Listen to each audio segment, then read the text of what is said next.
আচ্ছা অঙ্কুশদা অঞ্জলি কতটা লক্ষ্মীমন্ত মেয়ে? হ্যাঁ লক্ষ্মী, খুবই লক্ষ্মী। শোনো না আজকে না প্লিজ মায়ের সামনে একটু সত্যি কথা বলো, প্লিজ একটু সত্যি কথা বলো।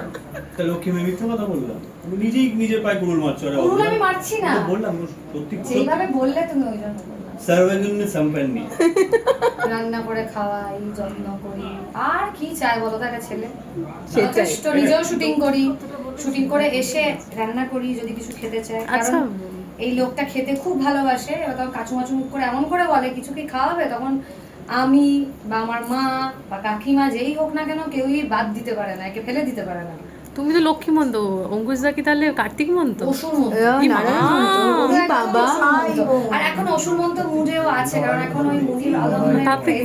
মানে আসলে ক্যারেক্টার থেকে বেরোতে পারেনি অঙ্কুশদা। থেকে বেরোতে পারে না। ক্যারেক্টার থেকে বেরোতে রানীরাকে বলছে লক্ষ্মী, তোমার বলছে কার্তিক, কি সম্পর্ক? হ্যাঁ, মারপিটটা তো আছে। সম্পর্ক বানিয়ে দিচ্ছে। আমরা আরে, কি বল? তাই তো স্টিল ওপর খুব খুশি আমি না হয়েছিল। ঘরে কাজ না ঘরে কাজ করে চলে গেছিলাম। আমরা ভাই বোন তখন। ডিপলি